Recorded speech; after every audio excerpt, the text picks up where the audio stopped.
በደቡብ ኢትዮጵያ ክልል በወላይታ ሶዶ ማዕከል የብልጽግና ፓርቲ ከፍተኛና መካከለኛ አመራሮች ለ8 ቀናት የቆየ ስልጠና በሁለተኛ ዙር አግኝተዋል። በመደመር መንግስት እይታ የዘርፎችን መርታ በሚል መሪ ሀሳብ በክልሉ ካሉ 41 ከተማ አስተዳደሮችና ከ65 ወረዳዎች የተውጣጡ እነኛ አመራሮች ጠንካራ ወጥ አቋም ያላቸውና ሁሉ አቀፍ በመሆን በክልሉ የተጀመረውን ሁለንተናዊ የብልጽግና ጉዞ እውን ለማድረግ በከፍተኛ ትኩረት መስራት ይገባቸዋል ብለዋል። የክልሉ ርዕሰ መስተዳድር አቶ ጥላሁን ከበደም የማዕከላዊ ጊዜ ልንክስ የሚችል ቁመና ላይ ልንቆም ይገባናል።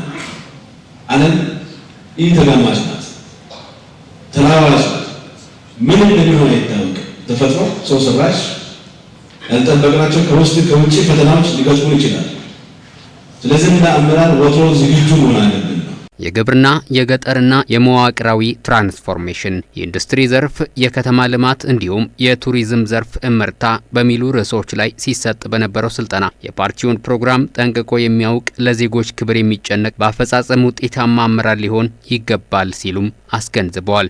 የፓርቲው ዋነኛ ዓላማ የበለጸገች ኢትዮጵያን እውን ማድረግ መሆኑንም የገለጹት አቶ ጥላሁን ሁለንተናዊ ብልጽግናን እውን ለማድረግ ታዲያ የአመራሩ ጥንካሬ አስፈላጊ በመሆኑ ይህ ስልጠና የተዘጋጀ ስለሆነ በስልጠናው የካበተ እውቀት ኖሮት ሌላውን አሳውቆ የፖለቲካ አቅም ለመፍጠር መስራት እንደሚገባው አሳስበዋል። የፓርቲያችን ጥቅል ዓላማ የበለጸገች ኢትዮጵያን እውን ማድረግ ነው። ስለ ኢትዮጵያ የበለጸገች በጊዜ ያስቀምጠናል። ራዕያችን የ2018 የ2030 በጊዜ ያስቀመጥናቸው ከተስፋ ብርሃን ወደ የሚጨበጥ ብርሃን 2018 ራዕይ ያስቀምጠናል።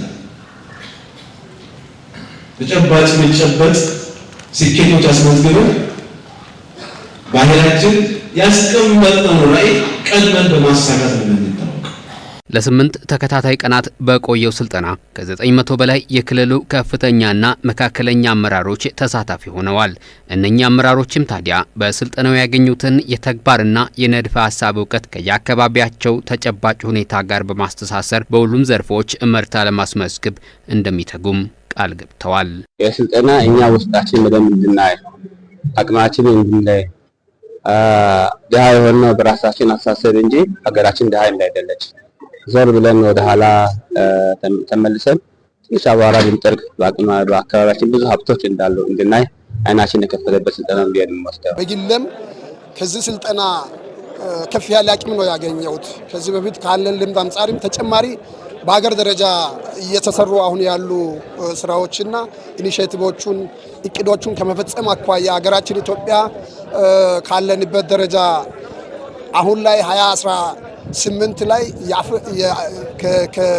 ከተስፋ ወደሚጨበጥ ብርሃን ያለችበት ደረጃ ላይ ደርሳለች። ግን 2023 ላይ የአፍሪካ ተምሳሌት ለመሆን አቅዳ እየሰራች ባለችበት ጊዜ ላይ ነን ያለነው።